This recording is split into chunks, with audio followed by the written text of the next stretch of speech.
Good morning students. जैसा कि हम सभी जानते हैं, हम अपना चैप्टर सेल पढ़ रहे थे, उसमें हम पार्ट्स ऑफ सेल पढ़ रहे थे और न्यूक्लियस तक हमने पढ़ लिया था, न्यूक्लियस का स्ट्रक्चर पढ़ा था। आगे आज हम उसी को कंटिन्यू करते हैं। आज का हमारा टॉपिक है माइटोकॉन्ड्रिया। माइटोकॉन्ड्रिया क्या होता है?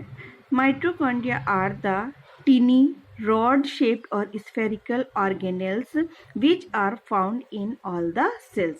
जो माइटोकॉन्ड्रिया होते हैं वो छोटे रॉड शेप्ड के या फिर स्फेरिकल ऑर्गेनेल्स होते हैं जो कि सेल्स में पाए जाते हैं। ऑल द सेल्स, सभी सेल्स में, चाहे वो प्लांट सेल हो या फिर एनिमल सेल्स हो। Mitochondria provide energy for all the activities of the cells. Mitochondria क्या करता है? माइटोकॉन्ड्रिया का काम होता है वो एनर्जी प्रोवाइड करता है सेल्स को। किस लिए? ऑल द एक्टिविटीज, उसकी सेल की एक्टिविटीज करने के लिए उसको एनर्जी प्रोवाइड करता है। अब ये एनर्जी माइटोकॉन्ड्रिया के पास कहाँ से आती है? This energy is produced by the process of respiration in which food is broken down by oxygen. जब कोई भी सेल्स है, फूड उसके अंदर जाता है और ऑक्सीजन जाती है तो ब्रेक डाउन होता है। ब्रेक डाउन होने से एनर्जी रिलीज होती है।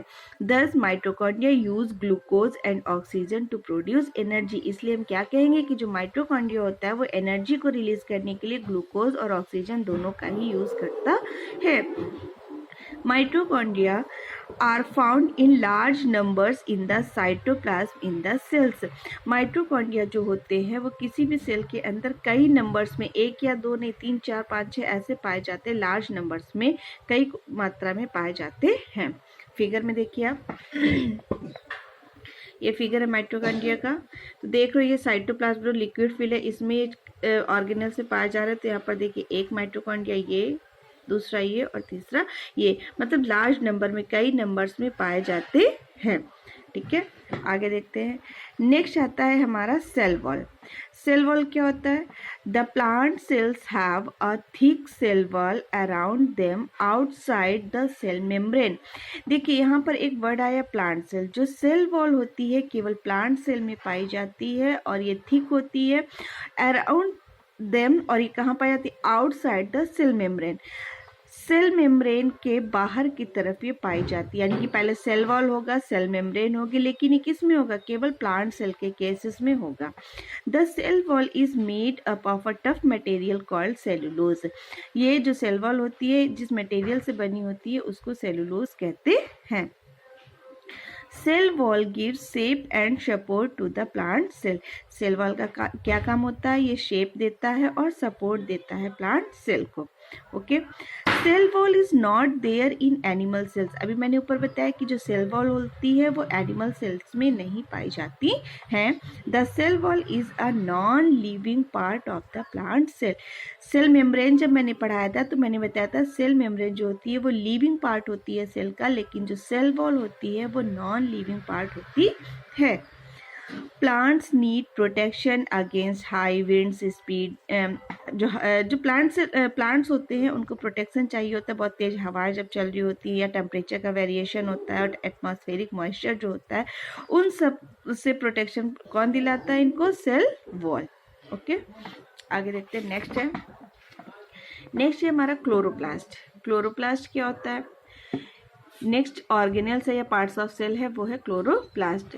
तो chloroplast are the green coloured organelles. Chloroplast क्या होते हैं? ग्रीन कलर्ड का ऑर्गेनेल्स होता है, present in the cytoplasm of plant cell.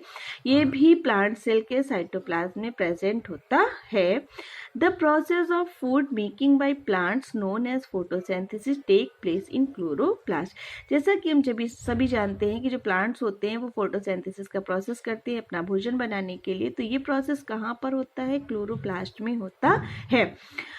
अब क्लोरोप्लास्ट में क्यों होता है? तो क्लोरोप्लास्ट में the green colour of chloroplast is due to the presence of a green pigment called chlorophyll.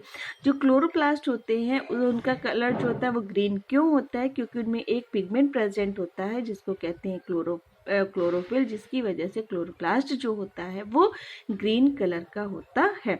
तो क्लोरोप्लास्ट का क्या फंक्शन है? फूड को ये बनाने में या फोटोसिंथेसिस प्रोसेस में ये हेल्प करता है। ये सारा प्रोसेस क्लोरोप्लास्ट के अंदर ही होता है।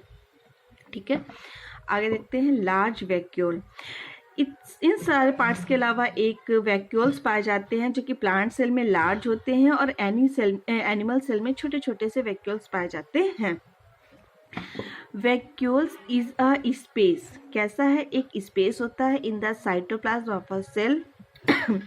किसी भी सेल के साइटोप्लाज्म में एक स्पेस जैसा पाया जाता है जिसको वैक्यूल्स कहते हैं, which is enclosed bye membrane and usually contain substance dissolve in water.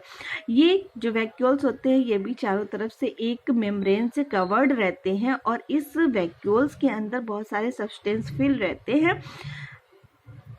The vacuole is filled with a liquid called, जो ये वैक्यूल्स होते हैं जिस लिक्विड जो इसके अंदर लिक्विड भरा रहता है उसको हम सेल सैप कहते हैं। मैंने इससे पहले भी बताया था जो सेल के अंदर होता है साइटोप्लाज्म होता है, जो न्यूक्लियस के अंदर लिक्विड फिल होता है उसको न्यूक्लियोप्लाज्म कहते हैं, लेकिन यहाँ पर देखिए वैक्यूल्स के अंदर जो लिक्विड फिल है उसको हम सेल सैप कहते हैं। Which contains dissolve sugar and salt, cell sap के अंदर क्या पाया जाता है, शुगर एंड सॉल्ट जो कि सेल उसके डिजॉल्व रहती है वो भी पाया जाता है। अब वैक्यूल्स का फंक्शन क्या होता है, the function of vacuoles in a cell to store various substances including waste product of the cell. जो इसका वैक्यूल्स का फंक्शन होता है, सेल को जो भी लिक्विड या सब्सटेंस चाहिए होते हैं वो प्रेजेंट होते हैं। इसके अलावा जो सेल के द्वारा वेस्ट मटेरियल बनता है वो भी कहाँ पर प्रेजेंट होता है, लार्ज वैक्यूल में। तो ये थे आपके पार्ट्स ऑफ अ सेल।